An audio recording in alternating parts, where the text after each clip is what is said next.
ओम श्री सद्गुरवे नमः. नमस्कार श्रोते हो. श्रीमदाद्य शंकराचार्य विरचित विवेक चूडामणी या प्रकरण ग्रंथावर सुरू असलेल्या निरूपण मालिकेत आपले सर्वांचे सहर्ष स्वागत. मागील भागात आपण ब्रह्मसत्यम जगत मिथ्या हे श्रीमदाद्य शंकराचार्यांनी कशा प्रकारे सांगून दिले हे ऐकलं. तर या भागात आपण श्रीमदाद्य शंकराचार्यांना कशा प्रकारचा शिष्य अपेक्षित आहे आणि अध्यात्म साधना सुरू असताना कोणकोणत्या प्रकारचे संघर्ष एका साधकाला करावे लागतात हे पाहणार आहोत. आणि ते आपल्याला ज्ञानसेवा प्रतिष्ठानच्या अध्यक्षा माननीय सौ अपर्णाताई परांजपे विवेचन करून सांगणार आहेत. तर आत्ताच अपर्णा परांजपे ऑफिशियल या युट्यूब चॅनलला सबस्क्राईब करा आणि पुढील व्हिडिओज पाहण्याकरता बेल आयकॉनवर क्लिक करा. सर्व वेदांत सिद्धांत गोचरम तमगोचरम गोविंदम परमानंदम सद्गुरुं प्रणतोस्म्यहम. सद्गुरूंना वंदन करून आपण आजच्या चिंतनाला सुरुवात करतो. गेल्या वर्गामध्ये आपण विवेक चूडामणी या प्रकरण ग्रंथाचा 9वा श्लोक पाहिला होता आणि त्यात श्रीमद आद्य शंकराचार्यांनी असं सांगितलंय की ज्याला आत्मज्ञान प्राप्तीची इच्छा आहे, जो हा परमानंद मिळवू इच्छितो, जो ह्या जन्म मृत्यूच्या चक्रातून सुटका मिळवू इच्छितो, त्याने स्वतःचा उद्धार हा स्वतः करायचा असतो. कारण आपला उद्धार आपणच करू शकतो. उद्धरेत आत्मनात्मान. सद्गुरू आपल्याला मार्ग दाखवतात, पण त्या मार्गावरून चालणं सर्वस्वी आपल्यावर अवलंबून असतं. शाळेतही शिक्षक आपल्याला शिकवतात, घरी आई वडील आपल्या मुलांवर संस्कार करत असतात, आणि तरी सुद्धा प्रत्येक मुलगा किंवा प्रत्येक विद्यार्थी तो संस्कार ग्रहण करतोच असं नाही. ज्याला आतून वाटतं ना की आपण हा संस्कार ग्रहण करायला हवा, आपण अमुक एखादी गोष्ट शिकायला हवी, तोच शिकतो. तसंच सद्गुरूंकडे अनेक शिष्य येतात, पण ज्या शिष्याची आतून तळमळ असते ना की मला ज्ञान, ते आत्मज्ञान मिळायला हवंय, मला ह्या जन्म मृत्यूच्या चक्रातून सुटायचं आहे, आणि म्हणून सद्गुरूंनी जो उपदेश मला केला आहे त्याप्रमाणे मला जगायचंय, तोच या भवसागरातून पार होऊ शकतो. नाहीतर तसं पाहिलं तर हा भवसागर तरून जाण्याला अतिशय कठीण आहे. म्हणून बाहेर कोणीही कितीही प्रयत्न केला तरी कोणाचाही उद्धार होणं शक्य नाही, जोपर्यंत संबंधित व्यक्तीला वाटत नाही की माझा उद्धार व्हावा आणि मी यातून बाहेर पडावं. आपल्याकडे एक म्हण आहे की रडत राहून त्याला घोड्यावर स्वार करायचं नसतं, त्याला बसायचंच नसतं घोड्यावर, तरी आपण म्हणायचं चल रे बस रे घोड्यावर, बस रे घोड्यावर. तो नाही नाही म्हणणार, आपण त्याला म्हणणार बस बस बस. असं अध्यात्मात चालत नाही. ज्याला इच्छा आहे ना स्वार व्हायची आणि ज्याच्या अंगी धैर्य आहे, तोच या अध्यात्म मार्गावर वाटचाल करू शकतो. म्हणजे जर एखाद्याला असं वाटत असेल अध्यात्माचा मार्ग हा खूप बुळ्या लोकांसाठी आहे, जे काहीच करू शकत नाही ते अध्यात्मात जातात, असं बिलकुल नाही. उलट अध्यात्मात वाटचाल करायला प्रचंड शौर्य लागतं आणि धैर्य लागतं. प्रपंच तर काय कोणीही करेल हो. किड्या मुंगे सुद्धा त्यांचा सुद्धा प्रपंच चालू असतो, चिमण्या पाखरांचा सुद्धा प्रपंच चालू असतो. प्रपंच कोणीही करतं, परमार्थ करण्यासाठी धैर्य लागतं. आणि ते धैर्य सद्गुरूंच्या मार्गदर्शनाखाली प्रत्येक जीवानी स्वतः अंगी बाणवायचं असतं. जेव्हा आपण आपल्या हिताचा विचार करतो तेव्हा आपण आपले मित्र असतो. आणि जेव्हा आपण आपल्या अहिताचा विचार आपल्याकडनं केला जातो किंवा वर्तन केलं जातं, तेव्हा आपणच आपले शत्रू असतो, असं भगवान श्रीकृष्णाने श्री गीतेमध्ये सांगून ठेवलं. त्यामुळे आपण आपले शत्रू व्हायचं की आपण आपले मित्र व्हायचं, हे ज्याचं त्याने ठरवायचं असतं. म्हणून बाहेरून येऊन कोणीही आपला उद्धार करणार नाही, फार फार तर मार्ग दाखवतील, असं प्रतिपादन आचार्यांनी 9व्या श्लोकामध्ये केलं. आणि आता 10व्या श्लोकात आचार्य म्हणतायत, संन्यस्त सर्व कर्माणि भवबंध विमुक्तये यत्यतां पंडितये धीरै आत्माभ्यास उपस्थितये. काय करायचंय आपला उद्धार करण्यासाठी? उत म्हणजे वर, वर जायचंय. जिथे आहोत ना तिथपासून वर उठायचंय, एकाच ठिकाणी राहायचं नाही. आपण काही पाषाण आहोत का हो, की जसं ठेवलं तसंच तिकडे राहायला? तसं नाही, जिथून आहोत तिथून प्रगतीच्या दिशेने वाटचाल. मग काय करावं त्यासाठी? त्याचा मार्ग आचार्य आपल्या 10व्या श्लोकात सांगतात की संन्यस्त सर्व कर्माणि म्हणजे सर्व कर्मांचा त्याग करून, म्हणजे संन्यास म्हणजे त्याग. भवबंध विमुक्त ये, हा भवबंध आहे ना, म्हणजे संसार बंध, त्यातून मुक्ती मिळवायची असते. पण कोणी? त्याचं वैशिष्ट्य सांगितलंय, सर्वसामान्य जीव या भवबंधनातून मुक्त होऊ शकत नाही. त्यासाठी काही विशेष गुणवत्ता लागते, विशेष अधिकार लागतो. आज आपण इकडे सगळे आले आहात ना, त्यांना नक्की हा अधिकार आहे. कारण त्या जे बाहेर सगळे क्रिकेटचे मॅच बघतायत, लौकिक गोष्ट आहे ती. आज विजय मिळाला तो उद्या टिकेलच असं नाही, टिकावा यासाठी प्रयत्न जरूर करावे. पण संसारातली कुठलीच गोष्ट टिकत नाही आणि अध्यात्मातली कधी नाश पावत नाही. हा फरक आहे संसार आणि अध्यात्मामध्ये. त्यामुळे आज जे इथे एवढा संघर्ष करून आलेत, ते नक्कीच आचार्यांना जो अभिप्रेत शिष्य आहे ना, तो शिष्य होण्याला पात्र आहे. कसा असतो शिष्य खरा? यत्यता पंडितई धीरई, तो पंडित असावा लागतो. म्हणजे संसार बंधनातून मुक्त होण्यासाठी पंडितांनी आणि धीरही म्हणजे धैर्यवंतांनी काय करायला हवं? आत्माभ्यास उपस्थितही, आत्माभ्यासात तत्पर राहून दृढतेने प्रयत्न करायला हवा. म्हणजे हा संघर्ष आहे की नाही? जन्माला आलो कुठे? प्रपंचामध्ये, संसारामध्ये, आणि साधायचा काय? परमार्थ. संघर्ष आहे संसार आणि परमार्थ, दोन टोकेत, अगदी दोन ध्रुव म्हणायला हरकत नाही. जर संसाराकडे मुख केलं, तोंड केलं, तर परमार्थाकडे पाठ होणार. परमार्थाकडे तोंड केलं तर संसाराकडे पाठ होणार. हा संघर्षच आहे. बाहेर आता टीव्हीवर एक संघर्ष चालू आहे दोन संघामध्ये, आणि इथे आपला संघर्ष कुठे? प्रपंच आणि परमार्थात. आणि आपल्याला काय व्हायचंय? विजयी व्हायचंय. परमार्थात निराशेला जागाच नाही. त्यामुळे आपल्याला यशस्वी व्हायचंच आहे. त्यामुळे ते कसं यशस्वी व्हायचं ते आपण बघणार आहोत. मुळात करायचे आत्माभ्यास. आत्मा म्हणजे आत्म्याविषयीचा अभ्यास. म्हणजे आता आपण ग्रॅज्युएट झालो, एवढं वय झालं तरी अभ्यास काही सुटलेला नाही, शेवटच्या क्षणापर्यंत सुटणार सुद्धा नाही. कारण प्रत्येक जीव हा शेवटच्या क्षणापर्यंत विद्यार्थी असतोच, काही ना काहीतरी शिकत असतो. तिथे भगवंताने अर्जुनाला सांगितलंय, अरे अर्जुना, अभ्यासाला काहीच दुष्कर नाही. म्हणून तुला जर मला प्राप्त करून घ्यायचं असेल तर अर्जुना, तू मला अभ्यासाने येऊन मिळ. कुठल्याही गोष्टी सतत सतत प्रयत्न केला, सराव केला की ती गोष्ट प्राप्त होतेच.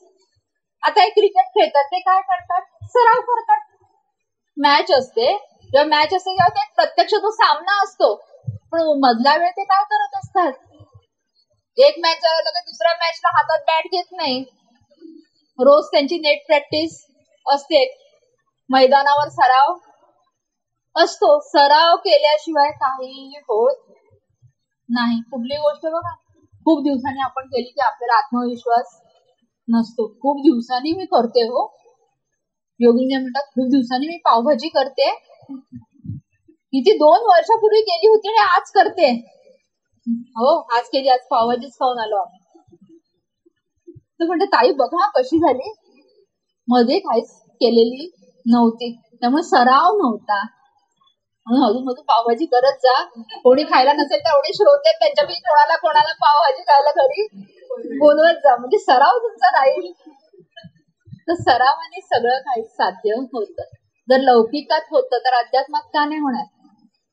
अध्यात्मात पण साधना करतो म्हणजे आपण काय करत असतो? सरावच करत असतो. ही आपली मॅच आहे, छान रंगतदार मॅच, ती आपल्याला खेळायची आहे. आणि वर्ल्ड कप नाही, हा सगळा अध्यात्मातला सगळ्यात मोठा पुरस्कार आहे, तो आत्मज्ञान, ते आपल्याला मिळवायचंय. म्हणून अभ्यासातून सुद्धा नाही आणि मिळवण्याचा प्रयत्न पण करायचा नाही. हा कशासाठी करायचा अभ्यास? तर भवबंध विमुक्त येईल, म्हणजे या भवबंधनातून, म्हणजे जन्म आणि मृत्यूच्या चक्रातून सुटण्यासाठी. बघा ना, दिवसभरामध्ये लाखो जीव जन्माला येत असतात आणि कितीतरी मजात असतात. काही गणती असते का हो, किती जन्माला आले आणि किती गेले? नाही. समुद्रावर कितीतरी लाटा उसळतात आणि पुन्हा लय पावतात, गणना करता येते का? नाही. हे चक्र असंच चालू राहणार, पण त्या चक्रातून आपल्याला सुटायचंय ना. तर ते सुटण्यासाठी हा अभ्यास आपल्याला करायचा आहे. पण आपण या चक्रात अडकतोच कशासाठी? कशामुळे अडकलो हे आधी शोधायला पाहिजे ना. एखाद्या गोष्टीत आपण अडकलो आहोत, तर अडकलो कशामुळे याचा शोध आधी घ्यावा लागतो. त्याच्याशिवाय सुटका असते का? आपले हरिभक्त आहेत, ते अमुक एका त्यांच्या मित्राला जामीन राहिले. त्यांना वाटलं मित्राला खरोखर गरज आहे, ठीक आहे, जामीन राहायला काय जाते आपलं, जामीन राहिले. त्या मित्राने बँकेकडनं खूप मोठं लोन घेतलं, करोडोत, 1.5 करोड लोन घेतलं आणि बिझनेस सुरू करायचा होता. पण एवढे पैसे हातात आल्यावर असं वाटलं आधी कुठेतरी बाहेर छान फिरून येऊन जरा थोडीशी एन्जॉयमेंट केली, त्यात काही पैसे गेले आणि नंतर बिझनेस सुरू केला, तो पुढेच गेला. जो जामीन राहिला होता बिचारा सद्भावानी, त्याचं घर जप्त झालं. म्हणजे त्याच्यात काय, त्याचा बिचाराचा दोष?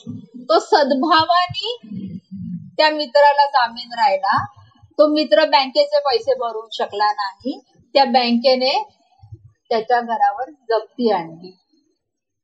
झालं. एवढं मोठं घर मोठ्या कष्टाने, काटकसरीने ते उभारलं होतं आणि ते असंच जाणार?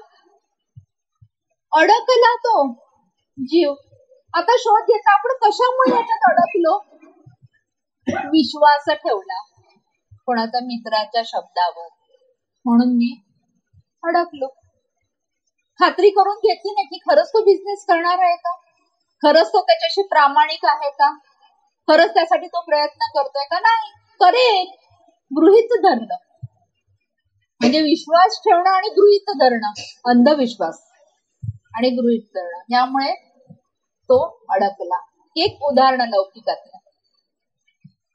तसंच माणूस आपण बऱ्याच वेळा कशा ना कशात तरी अडकतो अचानक आणि म्हणतो अरे आपण कशात अडकलो, आणि मग शोध घेतो की आपण का अडकलो याच्यात. मग त्याचं कारण आपल्याला सापडतं. तसं आपण या जन्म मृत्यूच्या चक्रामध्ये एकदाचे अडकलो. कशामुळे अडकलो? कर्मांमुळे. कारण कर्म केली की त्याचं फळ येतं. काही कर्मांची फळं पुण्यकारक असतात, जी चांगली कर्म केली त्याची. जे अपराध आपल्या हातून घडले, चुकीची कर्म घडली, त्याचं पाप असतं. त्या दोघांच्या कर्मांची फळं भोगण्यासाठी म्हणून देह मिळतो. जी पुण्य कर्म केली म्हणून आपल्या आयुष्यात काही सुखाचे क्षण असतात, काही पाप कर्म केली म्हणून दुःखाचे क्षण असतात. दोन्ही कशामुळे प्राप्त होतं सुख आणि दुःख? आपल्याच कर्मांनी. आणि ते भोगल्याशिवाय सुटका कोणाचीच सुटका नाही.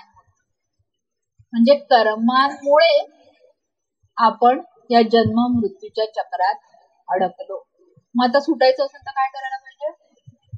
या कर्मांमधनं काहीतरी मार्ग काढायला पाहिजे. मग काय करायचंय? कर्माचा त्याग म्हणून सांगितलंय आचार्यांनी, संन्यस्त सर्व कर्माणी. पण तुम्ही म्हणाल कर्माचा त्याग कसं करणार? कर्म नाही केलं तर पोटाला खाणार काय? बरोबर की नाही?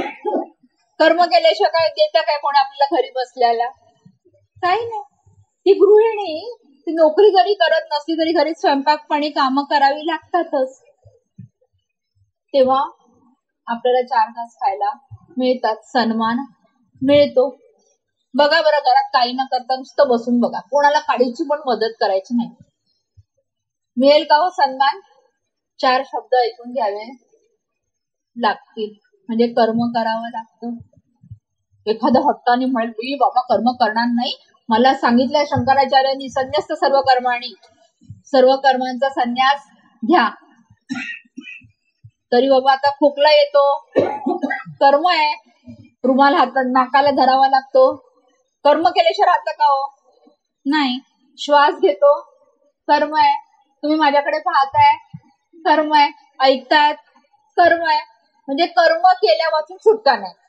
आणि आचार्य तर म्हणतात संन्यस्त सर्व कर्माणी, सर्व कर्मांचा संन्यास घ्या. मग हे कोडं सोडवायचं कसं? ते संत मदत करतात आपल्याला ही कोडी सोडवायला. संन्यास घ्यायचा म्हणजे काय? प्रत्येक कर्म करताना ना आपला अहंकार असतो. मी हे कर्म करतो, मी अमुक कार्यक्रमाचं आयोजन केलं, मी अमुक गोष्ट केली, मी सगळीकडे मी. आणि दुसरं त्याच्यामध्ये आसक्त झालेलो असतो. मी अमुक गोष्ट केली म्हणजे ती चांगली झालीच पाहिजे. आज मी एक पावभाजीचा घास खायला लगेच त्यांनी मला विचारलं, ताई भाजी कशी झाली? अरे म्हटलं माझा घास तोंडात ना पोटात तर जाऊ दे, मला कळू तर दे लगेच. कारण त्या कर्मामध्ये आसक्त, कारण त्यांना असं वाटतं की आपण त्यांनी माझं कौतुक केलं पाहिजे. त्या म्हणतात प्रवचनात माझ्याबद्दल छान छान बोला हा, म्हणून मला विचारतात पावभाजी कशी झाली? छान झाली असेल तर आज प्रवचनात सांगा म्हणाल्या. छान केली तो त्यांनी पावभाजी आज. हा उरली नाही, सगळी संपली, शिल्लक नाही, पुन्हा त्या बोलवणार तुम्हाला. आता तरी सराव करायचा ठरवलाय पावभाजीचा, त्यामुळे त्या तुम्हाला कोणाला तरी घरी पावभाजी खायला बोलवतील. त्यामुळे आपण कर्म करतो त्याच्यात मी केला हा भाव असतो, आणि शिवाय आपण त्याच्यामध्ये आसक्त असतो. काही ना काहीतरी अपेक्षा असते, कोणीतरी जण आपलं कौतुक तरी केलं पाहिजे की नाही. हे जे असतं ना आसक्त होणं, त्याच्यामुळे त्या कर्माची फळं आपल्याला चिकटतात. जर ती आसक्ती सोडली आणि मी हे करतो हा भाव सोडला तर त्या कर्माची फळं बिलकुल आपल्याला चिकटत नाही. म्हणजे कर्म केलं तरी पण फळ चिकटत नाही. जसं ते कमळाचं पान पाण्यात असतं की नाही, पाण्यातच असतं कमळाचं पान, तरी पाणी त्याच्यावर राहतं का कमळाच्या पानावर? नाही, गळून पडतं. ते पाणी त्या कमळाच्या पानाला जराही चिकटत नाही. तसं आपल्याला संसारात राहता आलं पाहिजे. सगळ्यांमध्ये राहायचं छान, पण कोणामध्ये आसक्त व्हायचं नाही, कोणाच्यात गुंतायचं नाही. मी केलं या घरासाठी असा भाव आणायचा नाही. केलं ते भगवंतानी दिलं, तुझ्या नशिबात होतं, तुला मिळालं, माझ्यामुळे मिळालं असं म्हणायची काय गरज? ज्याच्या नशिबात असेल त्याला ते मिळतं. कारण भाग्य से ज्यादा और समय के पहले किसी को कुछ भी नहीं मिलता, हे त्या ट्रकवाल्याला माहिती असतं, म्हणून तो मागे लिहून ठेवतो, म्हणजे मागून ज्या गाड्या येतील ना ते वाचत बसतील की समय के पहले और भाग्य से ज्यादा किसी को कुछ नाही मिळता. मिळतं का हो काही? वेळेच्या आधी आपल्याला काही मिळालं असं झालंय? जेव्हा योग्य वेळ येते तेव्हा लाभ पदरात पडतो. आज योग्य वेळ होती, त्याच्या मनात सुद्धा नव्हतं आज सकाळी की आपल्या घरामध्ये प्रवचन होईल, पण त्यांच्या घरामध्ये हे प्रवचन संपन्न झालं. गोष्टी असतात. सद्गुरू आहेत आणि भगवंत ते सगळे करत असतात, आपण फक्त त्यांच्या हातातल्या कटपुतली भावल्या असतो. हा भाव आपण अंतःकरणात ठेवायचा. आपल्या सगळ्या ज्या दोऱ्या आहेत ना त्यांच्या हातात सोपून द्यायच्या. ते जसं नाचवतील तसं आपण नाचायचं. मी करतो आहे किंवा मला त्यातून काही हवं आहे अशी अपेक्षा बाळगायची नाही, पण अपेक्षा बाळगली की दुःख येतं.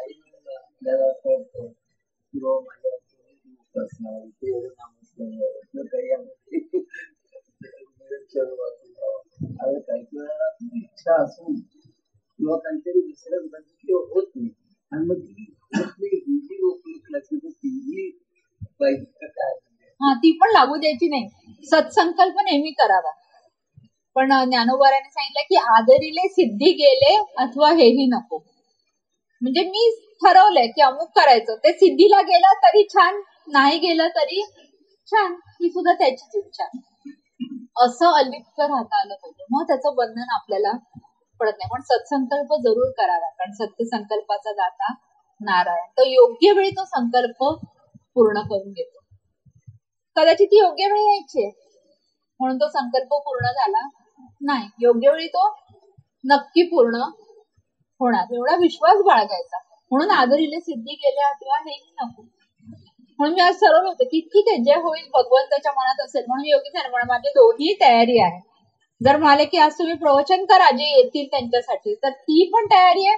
जर तुम्ही म्हणालात की आज नको, श्रोत्यांची गैरसोय होईल, तर पुढच्या वेळी 3 दिवस, तर तेही तयारी आहे. दोन्ही आपण नेहमी तयार असावं. शेवटी भगवंताची का सद्गुरूंची जी इच्छा असते तसंच घडतं. थांबून देते, बरोबर तसं झालं. म्हणून कधी पॅनिक व्हायचं नाही कुठल्याही गोष्टी. आता कसं होईल, आता काय होणार, आता मी ठरवलं, आता कोण आलं तर मी त्यांना कसं सांगू, मग आता मला लोक नाव ठेवतील. कशाला ठेवतील? आम्ही काय कुणाचे खातो रे, तो देव आम्हाला देतो. आपण कोणाचं काय खातो, कशाला घाबरायला हवं? काहीच गरज नाही. म्हणून आसक्ती रहित होऊन, अहंकार रहित होऊन, कुठलीही कामना न ठेवता जे कर्म केलं जातं तो कर्माचा त्यागच असतो. हे कर्म मी नाही केलं, हे तर समजा असं वाटलं चुकून, ती भावना पटकन जात नाही कर्म करण्याची, तर फळ भगवंताला अर्पण करावं. ते फळ मला नको. आणि म्हणजे भगवंताला अर्पण करायचं ते पवित्रच असलं पाहिजे, शुद्धच असलं पाहिजे. मग ते कर्म सुद्धा जे आपल्याकडनं घडेल ना ते शुद्धच असेल, पवित्रच असेल. असं करून हळूहळू चित्त शुद्धी साधली जाते. हो हो हो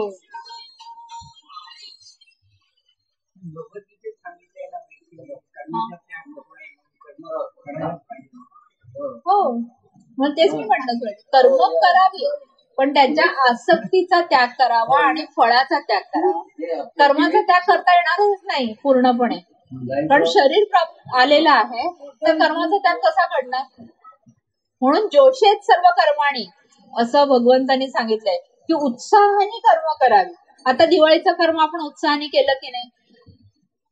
दिवाळी निघालं तरी आपण कर्म करतो की नाही? दिवाळीचं खर्च जास्त होतो की नाही दिवाळीमध्ये? इतर महिन्यांमध्ये जेवढा खर्च होतो त्यापेक्षा नक्की जास्त खर्च होतो, तरी उत्साहाने आपण करतो. कारण त्या निमित्ताने 4 लोक एकत्र येतात, आनंदाचं वातावरण असतं, सुख दुःख एकमेकांशी बोलली जातात. आपले जे सण वार आहेत, उत्सव आहेत, जे आपल्या संस्कृतीने सांगितले ते फक्त कर्मकांड म्हणून नाही सांगितले, त्या निमित्ताने सगळ्यांनी एकत्र यावं ही भावना असते.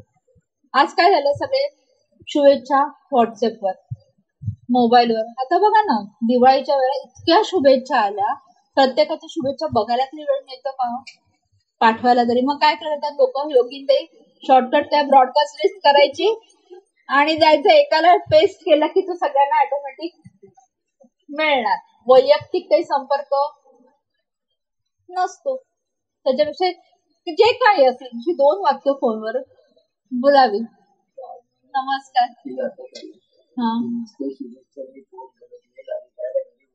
बरोबर आहे. लाडू चकली करंजी खायला घरी बोलवलं पाहिजे, त्यासाठी ते केलं पाहिजे. हो, पूर्वी पद्धत होती. म्हणून कर्माचा त्याग नाही, त्याच्या आसक्तीचा आणि अहंकाराचा असा त्याग केला ना की तो त्या कर्माचा त्याग केल्यासारखंच होतो. म्हणून जोशेत सर्व कर्माने असं भगवंतांनी सांगितलं. जोशेत सर्व कर्माने म्हणजे उत्साहाने करावी कर्म, म्हणजे करायची म्हणून कशी तरी म्हणून अशी कधीच करू नये. करायची तर उत्साहाने आणि कौशल्याने करावी. म्हणजे गुरुजींचा नेहमी अट्टास असायचा, एक छोटस जरी कर्म असायचं की फोटोला हार घालायचा आहे तरी गुरुजी नेहमी सांगायचे, बघा दोन्ही बाजूनी समान अंतरावर फुल आलाय ना, नाहीतर आपलं दिलंय हार की घालून टाकायचा फोटोला. असं कधीतरी मग जे आपले आदर्श त्यांच्या चेहऱ्यावरती फुलं आली आहेत का, त्यांचा चेहरा झाकला जातोय का याचंही भान नसतं. हार घाला म्हटलं की हार घातला जातो. त्यामुळे प्रत्येक कर्म अतिशय कौशल्याने आणि उत्साहाने करायला हवं. तर ते योग कर्मच कौशल्य, तेच तर खरा योग आहे. आणि असं सगळं उत्साहाने आणि कौशल्याने कर्म करूनही त्याचा अहंकार, त्याचं कर्तृत्व, भोक्तृत्व स्वतःकडे घ्यायचं नाही, म्हणजे सर्व कर्माचा संन्यास. आणि हे कोणाला सांगितलं माहितीये? पंडितही आणि धीरही अशी 2 विशेषण वापरले. म्हणजे कोण करू शकता सर्व कर्मांचा संन्यास? जो पंडित आहे तो आणि जो धीर आहे तो. पंडित कोणाला म्हटलं माहितीये? जो उपनिषद, ब्रह्मसूत्र इत्यादी शास्त्रांचा अभ्यास करतो आणि त्यात काय ज्ञान सांगितलं आहे ते जगण्याचा प्रयत्न करतो, तो पंडित असतो. म्हणजे नुसतं ते पाठांतर केलं, भूकंपट्टी केली म्हणजे पंडित झाला नाही. त्याचा तुझ्यावर जगण्याशी काय संबंध आला ते महत्वाचं आहे, तर तो पंडित आहे. बरं, तो प्रयत्न करतो आपलं ते ज्ञान अंगी उतरवण्याचा किंवा जीवनात आणण्याचा, पण नंतर लक्षात येतो हे काही बाबा सोपं नाही. प्रत्येक ठिकाणी संघर्ष आहे. रात्रंदिना आम्हा युद्धाचा प्रसंग, अंतर्बाह्य जग आणि मन. सतत युद्ध चालू असतं आपलंच आपल्याशी, बाहेरून कोणी युद्ध करायला येत नाही. गुरूंचं वचन आठवत असतं की अहंकार नको, क्रोध नको, कसली कामना नको.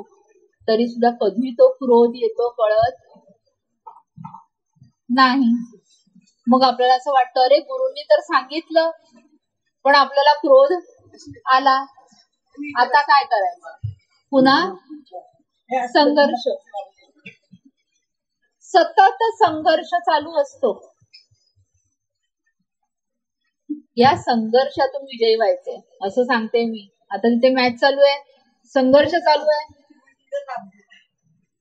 आता या अध्यात्माच्या ओढीने आल्या की नाही?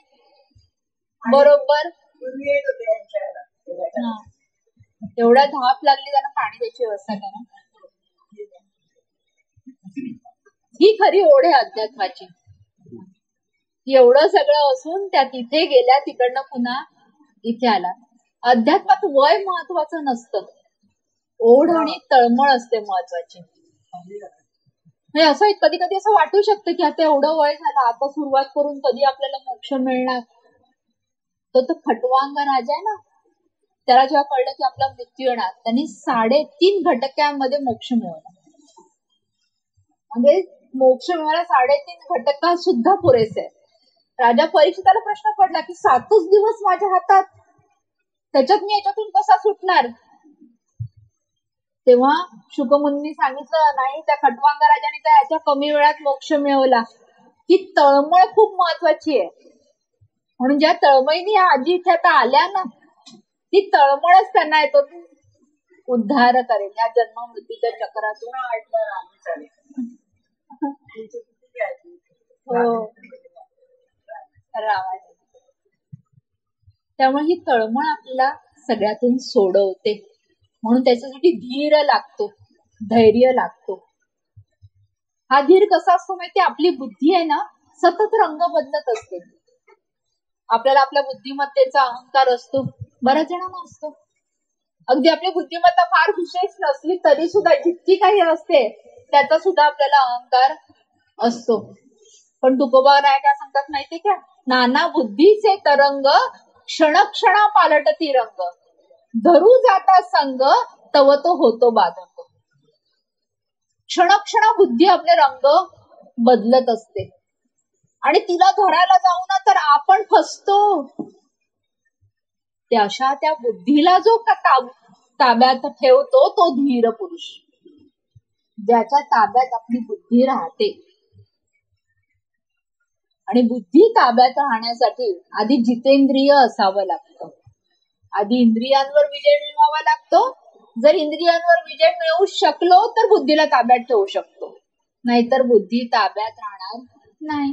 जिथे इंद्रिय ताब्यात राहत नाही ते इंद्रियां कित्येक पट सूक्ष्म ही बुद्धी आहे, तर ती कशी ताब्यात राहील.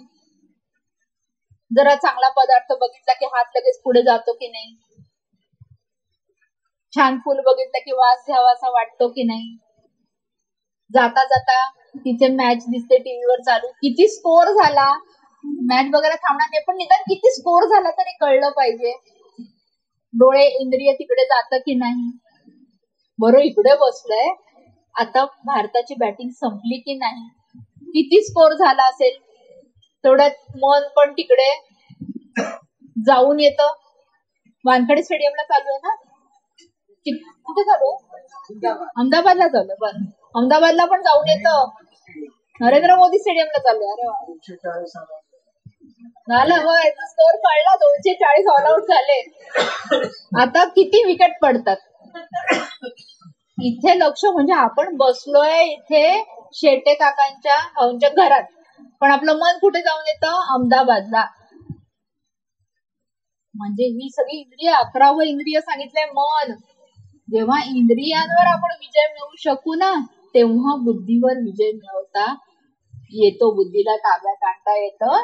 आणि अशी बुद्धी ज्याच्या ताब्यात आहे, म्हणजे इंद्रिय, मन आणि त्या मनाहून सूक्ष्म असलेली बुद्धी, तेव्हा त्याला म्हटलंय धीर पुरुष. तो खरा धीर, ज्याची सगळी इंद्रिय, मन, बुद्धी सगळं ताब्यात आहे, तो धीर. मग अशी ही बुद्धी ताब्यात आणायची कशाने, दिलीये की सगळ्यांना भगवंतांनी प्राणी मात्रांपेक्षा जास्त. आता कर्म करायचं आपण म्हटलं तर कितीतरी कर्म आपण करत असतो, गणतीच नाही, बरोबर. मशीन पण कर्म करत असते, एखादं यंत्र ते पण कर्म करतंय, आपण पण कर्म करतोय. फरक काय, त्या यंत्राकडे बुद्धी नसते. ते यंत्र निर्माण केलं ना त्याच्याकडे बुद्धी आहे, म्हणून त्यांनी ते यंत्र निर्माण केलं. आपल्याकडे बुद्धी आहे, पण ती बुद्धी त्याच्यावर आपला अंकुश पाहिजे, ताब्यात पाहिजे. आणि त्यासाठी गरज असते चिंतन, मनन आणि निधिध्यासनाची. जे आपण ऐकतो ना सद्विचार, संतांनी सांगितलेली वचनं, सद्गुरूंनी सांगितलेली वचनं, त्याचं सतत चिंतन करायला पाहिजे. काय सांगितलंय, कित्येक ना वाक्य सद्गुरूंची आपल्या साधी वाटतात, सरळ सरळ, पण तेवढी ती सरळ नसतात, त्याच्यात खूप खोल अर्थ दडलेला असतो. जेव्हा ते सतत आपण आठवतो आणि तो मनन करतो ना तेव्हा त्यातला अचूक अर्थ, अगदी खोलातला अर्थ आपल्याला गवसतो आणि मग आता हेच आपलं जीवन बनलं पाहिजे असा ध्यास लागतो. चिंतन, मनन आणि त्याच्या पुढे त्याचा ध्यास लागणं त्या वचनाचा, त्याप्रमाणे जीवन बनवणं, ते म्हणजे निधिध्यासन. हे जेव्हा साध्य होतं तेव्हा त्या बुद्धीवर आपल्याला ताबा मिळवता येतो आणि त्यालाच धीर असं म्हटलंय. यालाच भगवंतानी योगारूढ म्हटलंय. ज्याच्या ताब्यात बुद्धी असते, सर्व इंद्रिय असतात, तोच योगारूढ आहे. सर्व संकल्प संन्यासी योगारूढ तदोच्यते, असं भगवंतांनी सांगितलं. काय करतो योगारूढ पुरुष? सर्व संकल्पांचा त्याग करतो. मी हे करीन, मी हे करणार नाही, हे आपले सगळे संकल्प आहेत. जे जे मनात विचार येतात ना, त्याचा त्याग करणं म्हणजे सर्व संकल्प संन्यास. कुठलाच संकल्प करायचा नाही, करायचा तर सत्संकल्प. हा म्हणजे करायचा नाही म्हणून म्हणतो आपण काहीच नाही संकल्प केला तर कर्म कसं घडेल? करावा पण त्याचा अहंकार बाळगू नये, जसं मगाशी मी सांगितलं. किंवा ते कर्म मी सिद्धीला नेईनच असा सुद्धा हट्ट धरू नये. त्याला म्हटलंय सर्व संकल्प संन्यासी. म्हणून त्याचा आसक्तीचा त्याग करायचा. आता ही करणं, सर्व संकल्पाचा त्याग किंवा सर्व कर्मांचा त्याग, ही सोपी गोष्ट बिलकुल नाही. जेवढी मला बोलायला सोपी वाटते ना, तेवढी करायला सोपी नाही ना. की मी अमुक करीन, आपल्याला सवय इतकी झालेली असते, इतके ते संस्कार असतात ना, मी करीन, मी करीन, मी हे करणारच.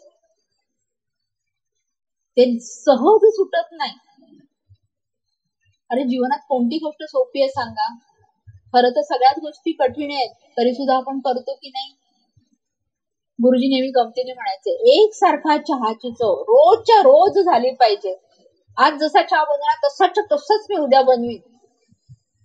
ते बनवणं सुद्धा सोपं नसतं. ते फक्त येवले अमृत तुल्यला जमतं मला वाटतं बहुधा. त्यांच्या त्याच्या काय ते अमृत तुल्य चहा असतात ना, त्यांची चव बघा कधी बदलत नाही. त्याचं काहीतरी ते काय मिक्सर असतं ते, हा, त्यामुळे त्यांची चव बदलाय. पण आपण घरात चहा करतो रोज, वेगवेगळी चव असते की नाही चहाची. म्हणजे साधं एक छोटा चहा करण्याची गोष्ट जरी घेतली तरी सुद्धा ती कठीण आहे. रोज तशाच चवीचा चहा बनवणं, तरी आपण बनवतो की नाही? म्हणजे कठीण असलेल्या कित्येक गोष्टी आपण जीवनात करतो. लग्न करणं काही सोपी गोष्ट आहे का? अजिबात नाही ना. त्या अनुभवाच्या नंतर कळतं, पण तरी सगळेजण लग्न करतात. कठीण आहे हो. म्हणजे गुरुजी म्हणायचे की लग्न खरं तर हा एक जुगार आहे आयुष्यातला. कारण असं कळतच नसतं, नुसतं बघून कोणाचा स्वभाव काय कळणार? ते 36 गुण जुळणं म्हणतात. ते 36 गुण कोणाचे जुळत नसतात. त्या 36 मध्ये सुद्धा 3चं तोंड इकडे असतं आणि 6चं तिकडे असतं. आणि काय म्हणतात 36 गुण साधे 3 आणि 6 जुळत नाहीत. दोघांकडे पाठ करून एकमेकांकडे असतात. तरी म्हणतात की नाही, तरी ती आपण सगळ्यांनी ती कठीण गोष्ट केली की नाही? काय? संसार. अध्यात्म तुलनेने सोपा आहे हो, संसारच कठीण आहे. तरी सुद्धा आपण करतो, त्यासाठी धडपड तो. हे धड पडेपर्यंत, हो धड पडेपर्यंत धडपडतो की नाही संसारात. सगळ्या कठीण गोष्टी करतो. मग ही करायला काय हरकत आहे?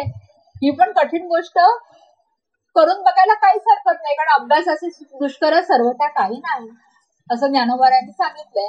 अभ्यासासाठी दुष्कर असं काहीच नाही, काहीही मिळवता येतं. अभ्यासाने समुद्रावरून चालण्याची सिद्धी मिळते. अभ्यासाने वायुमार्गाने गतिमान होता येतं. चांगदेव महायोगी तो मोठा. अभ्यासाला काहीच कठीण नाही. त्यामुळे कर्माचा संन्यास घेण्याचा सुद्धा अभ्यास करायला हवा. हळूहळू मी केलं हे म्हणायच्या ऐवजी काय म्हणायचं? सद्गुरूंनी केलं किंवा भगवंतांनी केलं, ह्याच्यात माझं काही नाही. परत जो आपला आग्रहीपणा असतो ना, मला हे पाहिजे, असंच झालं पाहिजे, तसंच झालं पाहिजे, ते पण थोडस जरा सोडून द्यायचं. म्हणायचं मी प्रयत्न करेन करण्यासाठी, शेवटी पूर्ण व्हायचं की नाही हे भगवंताच्या किंवा सद्गुरूंच्या हाती, असं म्हणायला शिकायचं. हळूहळू असं म्हणताच ती सवय अभ्यासाने तो आपला स्वभाव बनतो. म्हणून अध्यात्म हे कुठेतरी नियम किंवा शिस्त नाहीये, हातात चाबूक घेऊन असंच वागलं पाहिजे, तसंच वागलं पाहिजे. हा आपला स्वभाव झाला पाहिजे. संतांचा तो स्वभाव झाला होता. त्यांना सांगावं लागायचं नाही की क्रोध करू नका, कुठली कामना बाळगू नका. सर्वांवर परोपकार करा, तो त्यांचा स्वभाव झाला होता. सगळ्यांना आपलंसं करून घेणं हा संतांचा स्वभाव होता. आणि माणूस जसा स्वभाव आहे तसा वागतो. स्वभावाने वागताना काही त्रास होतात का? स्वभावाप्रमाणे वागायला, स्वभावाच्या विरुद्ध वागायला त्रास होतो. एखाद्याचा स्वभाव जर खूप तापट असेल तर त्याला शांत राहून बोल असं जेव्हा सांगितलं जातं, तेव्हा त्याला ते शांत राहून बोलणं अधिक त्रासाचं, कष्टाचं असतं. चिडून बोल सांगितलं तर तो काय आत्ता बोलेल, कारण स्वभावच मुळात चिडका आहे. बरोबर. म्हणून अध्यात्म हा आपला सहज स्वभाव व्हायला पाहिजे आणि तो एकाएकी होणार नाही. म्हणून त्यासाठी धीर, प्रचंड धैर्य लागतं. नुसतं अंगात शक्ती असून चालत नाही, मनामध्ये ताकद असावी लागतो निर्धार करण्यासाठी. आणि मग ती मनाची ताकद आहे ना, मनोबल, तेच आपलं आत्मबळ वाढवतं. आणि जेव्हा आपलं आत्मबळ वाढतं ना, तेव्हा आपल्याला काही कठीण नसतं. अनेक गोष्टी आत्मबळाने सहज साध्य होतात. ज्या शारीरिक बळाने होणार नाही ना, त्या आत्मबळाच्या जोरावर सहज साध्य केल्या जातात.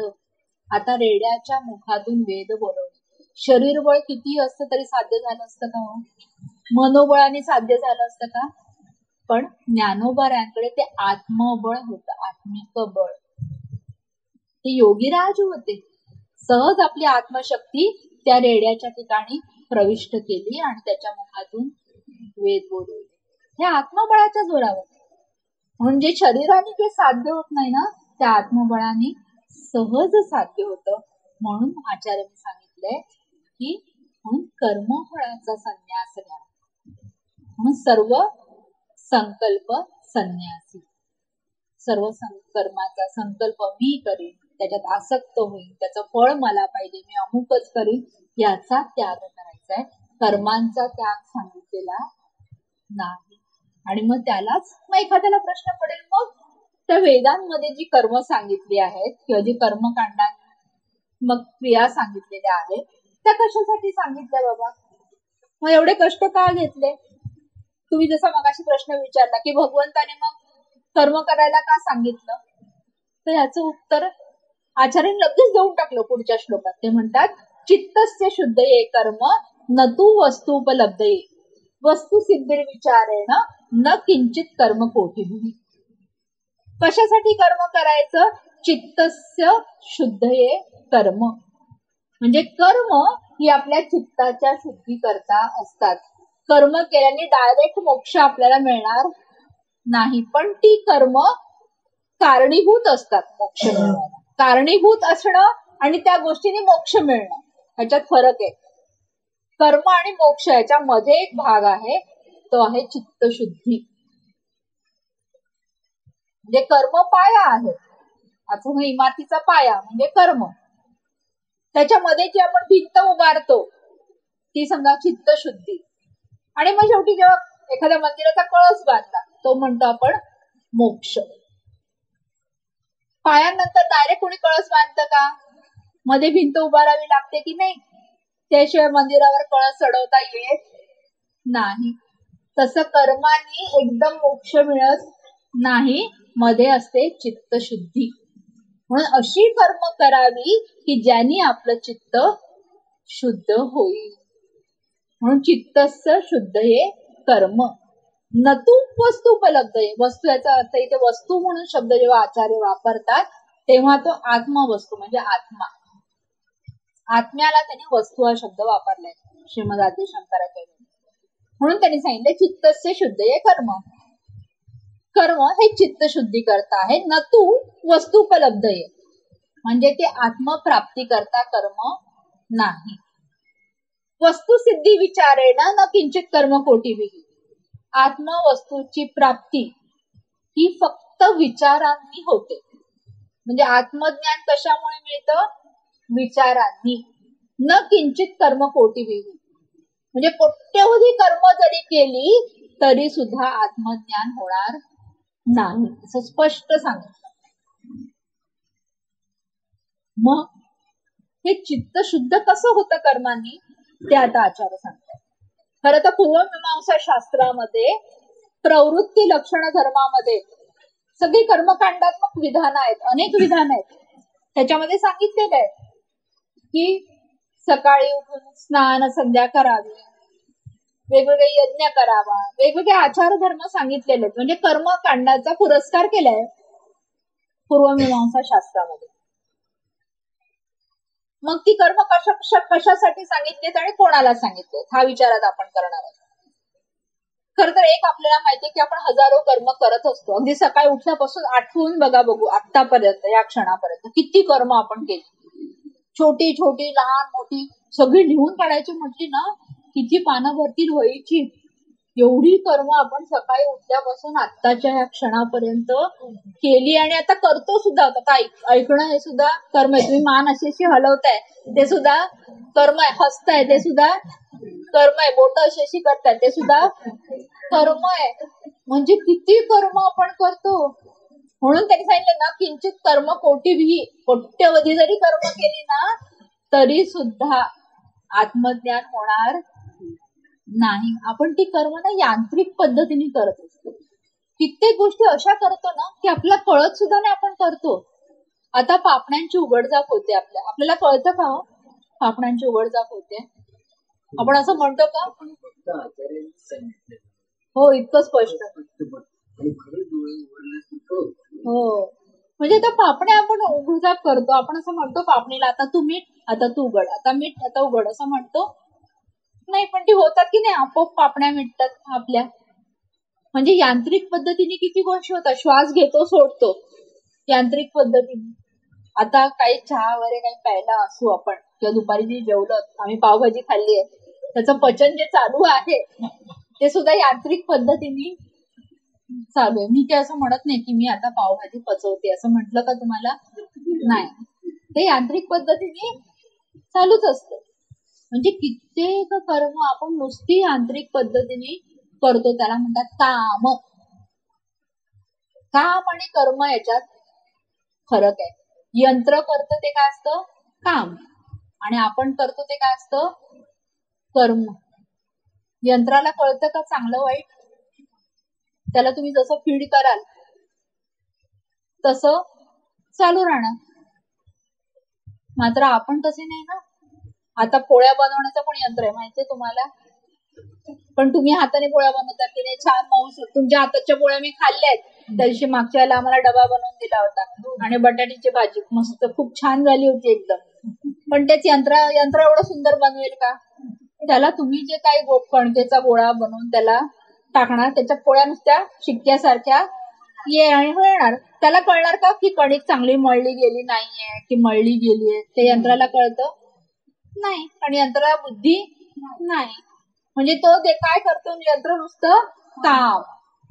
मात्र आपण कुठलीही गोष्ट करताना आपली बुद्धी वापरतो, विचार करतो. म्हणून ते काय असतं? कर्म. म्हणजे कामाला जेव्हा आपला विचार चिकटतो, भावना चिकटतात, तेव्हा ते कर्म होतं, नाहीतर नुसतं काम. आता पंढरपुरामध्ये जे बडवे आहेत ते विठ्ठलाच्या मूर्तीला रोज सकाळी स्नान घालतात. कित्येक वर्ष घालतात. म्हणजे आता बडव्यांकडनं ते काम घेऊन आता सरकारी कोणी नेमले त्यांनी पुजारी. पण ते जे कोणी पुजारी असतील ते रोज घालतात की नाही विठ्ठलाला स्नान? आपल्याला काकड आरती बघायला मिळत नाही. जे मुख्यमंत्री असतात त्यांना वर्षातून एकदा कधीतरी तो अभिषेकाचा मान मिळतो. पण ते काय प्रत्यक्ष अभिषेक घालत नाही, त्यांच्याकडनं संकल्प करून घेतात. पण ते पुजारी रोज अभिषेक घालतात. मग ते आत्मसाक्षात्कारी नको का व्हायला? करतात, होतात. कोणीतरी सांगा मला झालाय आत्मसाक्षात्कारी, जो संत पदाला पोचला एकदम? नाही. कारण ते कर्म नाही करत, काम करतात. कारण त्याचा त्यांना काय मिळतो? मोबदला मिळतो. आधीच तर होते ते आपलं डोकं टेकायच्या आधीच पैसे मागायचे. इथे पैसे ठेवा, तिथे पैसे ठेवा, तिथे पैसे ठेवा. हल्ली कुठल्याही देवस्थानाच्या इथेच आहेच गोष्टी चाललेल्या असतात. त्याला काम म्हणायचं का कर्म म्हणायचं? म्हणजे जसं एखादी कामवाली बाई भांडी विसळते घरामध्ये आपल्या येऊन, तसे ते देव विसळतात. काय मग ती त्याच्यासाठी मोबदला घेते, ते त्याच्यासाठी मोबदला घेतात. मात्र संत त्या भगवंताला रोज अभिषेक घालतील असं नाही, पण त्यांचा भाव आहे ना अंतःकरणातला, ज्या भावानी त्या परमात्म्याकडे पाहतात ना, त्या नजरेतल्या पाण्याने, त्या अश्रूंनी त्याला न्हाऊ घालतात हो त्या पांडुरंगाला, त्या त्या भावानी ते संतत्वाला पोचतात. ती खरी पूजा आहे. प्रत्यक्ष केली नाही ना तरी ती पूजा आहे. भगवंताने एका ठिकाणी म्हटलंय की न करता पांडवा भजन जाहले, की एखादा जर भगवंताच्या मनोगताप्रमाणे, सद्गुरूंच्या मनोगताप्रमाणे जगत असेल तर त्यांना नमस्कार जरी केला नाही तरी सुद्धा ती त्याची पूजा असते. पूजा असते. म्हणून भाव महत्वाचा आहे. जेव्हा भावानी आणि विचारांनी युक्त होऊन, भावनेने आणि विचारांनी युक्त होऊन जेव्हा आपण एखादं काम करतो तेव्हा ते कर्म होतं, नाहीतर नुसतं काम राहतं. म्हणून यंत्र आणि आपल्यामध्ये फरक आहे. म्हणून काय सांगितलंय, वस्तू सिद्धी विचारेन, असं आचार्यांनी म्हटलंय. की वस्तूची म्हणजे आत्मज्ञानाची प्राप्ती कशी होते, विचारांनी होते. नाहीतर नुसतं कितीही कर्म कोट्यवधी केली तरी सुद्धा आत्मज्ञान प्राप्त होणार नाही. म्हणून कर्माने मग काय होतं, जेव्हा आपण भगवंतासाठी किंवा सद्गुरूंसाठी एखादं कर्म करतो ना, आणि ते सत्कर्म असतं, ते भावनेने आणि विचाराने युक्त होऊन केलं जातं, तेव्हा हळूहळू आपलं अंतःकरण शुद्ध होतं. आणि अंतःकरणाची शुद्धी खूप महत्वाची आहे. कारण भगवंत आपल्या हृदयात यावा असं वाटत असेल, किंवा सद्गुरूंची पावलं आपल्याला आपल्या हृदयात प्रतिष्ठापित करायची असतील, तर अंतःकरण शुद्ध असायला हवं. असं चित्त जेव्हा शुद्ध होतं ना कर्माने, तेव्हा त्या भगवंताची, त्या परमात्म्याची कृपा होते, आणि तेव्हा ते आत्मज्ञान आपल्या आतच आहे खरं तर ते प्रकट होतं. म्हणून शुद्ध ज्याचा भाव झाला, दुरी नाही देव त्याला.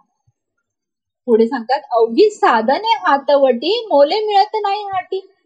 कितीतरी वेळा बाकीच्या वेळेला खूप साधन असतात आपल्या हाताशी, पण देव काही बाजारात, हाटी म्हणजे बाजार हाट आपण म्हणतो ना, तिथे काही देव विकत मिळत नाही. ज्याचा भाव शुद्ध असतो ना, त्या शुद्ध अंतःकरणात तो भगवंत प्रकट होतो. म्हणून कर्म करावी, कुठलीही आसक्ती, कामना त्याची बाळगू नये. भगवंताची पूजा करावी, काही मिळावं म्हणून नाही, त्याच्या प्रेमासाठी करावी. त्याच्यावर आपलं प्रेम आहे ना, सद्गुरूंवर आपलं प्रेम आहे ना, त्यासाठी पूजा करावी. सद्गुरूंनी आपला संसार चालवावा म्हणून सद्गुरूंची पूजा करू नाही, कधीच नाही. नाहीतर तुम्ही कल्पना करा, तुम्ही कोणाचे गुरु झाला आणि तुम्हाला भेटायला एक शिष्य येत आहेत, तुमची पूजा करतायत, पाद्य पूजा करतायत, तुम्हाला हार घालतायत भक्तिभावाने, आणि तुम्हाला अशी शक्ती प्राप्त आहे की प्रत्येकाच्या मनातलं कळावं. तर तुमच्या काय लक्षात येईल, प्रत्येक शिष्य येतोय ना, तो हार घालताना आणि पूजा करताना म्हणतोय, सद्गुरू जरा माझ्या मुलाचं नोकरीचं जरा होऊन जाऊ दे, जरा माझ्या जागेचं जे अडलंय ना ते जरा होऊन जाते, माझ्या बायकोची जरा प्रकृती बरी नाहीये, तिला जरा बरं वाटू दे, थोडी पैशाची अडचण आहे, ती काही होत नाही, येऊ दे. म्हणजे सद्गुरूंना वाटेल हा शिष्य नक्की माझ्यावर प्रेमासाठी येतो, मला हार आणि पूजा करतो, की माझ्या संसारातली एक अडचणी माझ्या गळ्यात टाकतोय हार बनून, की हा हार माझ्या घरातले प्रॉब्लेम सोडवण्यासाठी. तर सद्गुरूंना तो हार म्हणजे फारच वाटत असेल. कल्पना करा की आपल्याकडे कोणी नुसतं असा एक हेतू ठेवून येतोय, तर कसं वाटेल सद्गुरूंना, आनंद होईल का, काय वाटेल. तेच एखादा शिष्य जर असा आला की हे गुरु काही नको, सद्गुरू तुम्ही जे दिलंय ना मला, त्याच्यात मी खूप आनंदात आहे, तुमचं प्रेम असंच माझ्या पाठीशी असते, असं जर सद्गुरूंना कोणी मागितलं तर त्या सद्गुरूंना किती आनंद होईल. ते न मागता त्याला आशीर्वाद देतील. म्हणून न मागे त्याचा रमादास. म्हणून जो मागत नाही ना भगवंत त्याचा दास होतो. म्हणून काही मागू नये. असं काहीही न मागता, कुठल्याही फळांची न अपेक्षा ठेवता, त्याच्यात आसक्त न होता, अहंकार चित्तून न देता जर कर्म केली की आपलं अंतःकरण चित्त शुद्ध होत जातं. म्हणजे आपण म्हणतो की मग श्रुती म्हणजे वेदांमध्ये जी कर्म सांगितली ती कोणाला, जे प्राथमिक लेवलला आहेत ना त्यांच्यासाठी. प्रत्येक इयत्तेचा अभ्यासक्रम वेगळा असतो ना, की मी पीएचडीचा अभ्यासक्रम म्हणून पहिलीच्या इयत्तेला शिकवतो. आता जो 10वीत गेला त्या मुलाला तुम्ही पाढे म्हणायला सांगाल का? जर रे वेचा पाडा पाठ कर, नाही पाठ झालाय वे म्हणजे 10, तो कशाला पुन्हा पाडा म्हणेल? गरज नाहीये ना. 10वीच्या मुलाचे ते पाढे तोंडपाठ झालेत असं गृहीत धरलेलं असतं, म्हणून तो डायरेक्ट गुणाकार करून उत्तर सांगतो. पाढे कोणाला सांगतो आपण म्हणायला? पहिली दुसरीच्या मुलाला. तसं कर्म कोणाला सांगितले ती कर्मकांड जे खालच्या वेगवेगळे वर्ग आहेत ना अध्यात्माचे सुद्धा, जे अध्यात्माच्या पहिली दुसरीच्या वर्गात आहेत त्यांच्यासाठी कर्मकांड सांगितले की त्यांचं अजून चित्त शुद्ध व्हायचं बाकी आहे. त्यामुळे त्यांनी आधी कर्म करावीत आणि चित्त शुद्ध करावं, मग वरच्या वर्गात जावं. मग आता वरच्या वर्गात गेला शुद्ध चित्त आहे, आता त्या शुद्ध चित्तामध्ये भगवंत यावा यासाठीचा अभ्यासक्रम आहे. आता आपल्या सगळ्यांचं चित्त शुद्ध आहे असं गृहीत धरलंय. मग आता आपली साधना काय असायला पाहिजे की ते सद्गुरू किंवा तो भगवंत आपल्या हृदयामध्ये यायला हवा. त्या भगवंताचा सद्गुरूंचा अनुभव आपल्याला हृदयात यायला लागा, यासाठी आता आपल्याला साधना करायची. म्हणजे आता आपण अध्यात्माच्या कुठल्या वर्गात आहोत त्याप्रमाणे आपण साधना करायची. म्हणून संत काय सांगतात? अधिकार तैसा करू उपदेश. तेच संतांनी काय सांगितलं? सकळांशी इथे आहे अधिकार. इथे अधिकार सगळ्यांना आहे म्हणजे अध्यात्मात येण्याचा. पण वाटचाल कशी करायची आहे? अधिकार तैसा करू उपदेश. काही जण फटाफट पास होत पुढे वरच्या वर्गात जातील अध्यात्माच्या, आणि काही जण आपल्या पहिल्याच वर्गात पाडा गिरवत बसतील. आपली किती तळमळ आहे वरच्या वर्गात जायची ते ज्याचं त्याने ठरवायचं आणि वरच्या वर्गात जायचंय. भगवंत सगळ्यात वरच्या वर्गात आपली वाट बघतायत, लवकर त्यांच्यापर्यंत जाऊन पोहोचायचंय. म्हणून ज्यांचं चित्त शुद्ध आहे त्यांना कर्मकांडांची अट नाही. म्हणून संतांनी कर्मकांड केली असं पाहिलंय का आपण? नाही, ते त्याच्या पलीकडे गेलेले आहेत. कितीतरी वेळा आपण सद्गुरूंचं जीवन बघतो, अनेक प्रकारचे संत सद्गुरू, की ते आपल्यासारखे कोणतेही उपचार करत नाही आणि तरी सुद्धा त्यांना सगळं ज्ञान असतं, कारण ते ह्याच्या पलीकडे गेलेले आहेत. त्यांना ह्या गोष्टींची काहीच गरज नसते. म्हणून आपण त्यांचं वागणं बघून जर आपण जगायला जाऊ तर आपण चुकणार, कारण त्यांचा वर्ग वेगळा आणि आपला वर्ग वेगळा आहे. आपल्याला वाटचाल करायची तिथपर्यंत. पण आता जर आपलं झालं असेल पहिला वर्ग तर पुढच्या वर्गात नको का जायला? तो वर्ग आवडला, दुसरी इयत्ता, तुमचा मुलगा म्हणेल आई मला दुसरी इयत्ता छान वाटते, त्यातल्या बाई पण छान आहेत, मी आता दुसरीतच राहतो, मला तिसरीत जायचंच नाही. तुम्ही हो म्हणाल त्याला? काय म्हणणार? दुसरी पास झाला छान मार्काने तर पुढे जा, पुढे तुला अजून चांगल्या बाई मिळतील. तसं सद्गुरू आपल्याला सांगतात, ही इयत्ता झाली, आता पुढच्या इयत्तेत जा. किती वेळा तिथेच करणार? रिपीट व्हायला कोणाला आवडतं का हो? पुढच्या वर्गात सद्गुरूंना वाटेल का आपला शिष्य त्याच वर्गात पुन्हा बसलाय? पुढे जायला हवं. त्यांच्यासाठी सांगितलंय की कर्माने फक्त मिळत नाही, विचार करायला हवा. म्हणून श्रीमद आद्य शंकराचार्यांचाच एक ग्रंथ आहे, त्याला म्हटलंय प्रश्नोत्तर मणिरत्नमाला म्हणून शंकराचार्यांचा एक. त्याच्यामध्ये प्रश्न आणि उत्तर आहेत. शिष्याने आचार्यांना विचारलेले प्रश्न, त्यात एका शिष्याने प्रश्न विचारला.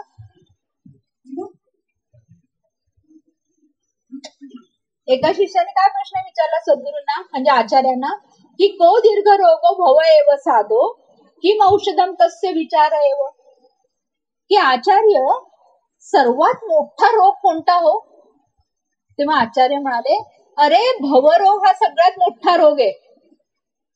बघा सगळ्यांना झालंय की नाही? आपल्या कोरोनाची तरी साथ एवढी पसरली नसेल, एवढी सगळी भवरोगाची साथ पसरलेली आहे. आपल्या सगळ्यांना तो भवरोग झालेला आहे. मग लगेच शिष्याने विचारलं आचार्यांना, मग किम औषधम तस्य, मग त्याचं औषध काय त्या भवरोगावरचं? तर आचार्यांनी सांगितलं विचार आहे हो. म्हणजे विचार करणं हेच त्या भवरोगावरचं औषध आहे. आणि विचार कोणता? सम्यक विचार, म्हणजे योग्य विचार, हे त्याचं औषध. त्यालाच योग्य विचार, आपण आत्मविचार असं म्हणतो. म्हणजे आत्मविचार जर केला तर हा भवरोग जो सगळ्यांना झालेला आहे त्याच्यावर ते औषध लागू पडतं आणि त्या भवरोगातून आपण सुटू शकतो. म्हणून केवळ फक्त कर्मांनी नाही, कर्माने चित्त शुद्ध होईल, पण जर या भवरोगातून सुटका मिळवायची असेल तर आत्मविचार केला पाहिजे. तो आत्मविचार कसा करावा, कोणाच्या मार्गदर्शनाखाली करावा, याचा विचार आपण पुढच्या चिंतन वर्गात करणार आहोत. तोवर झालेली सर्व सेवा किंवा सर्व हरिभक्तांच्या चरणी समर्पित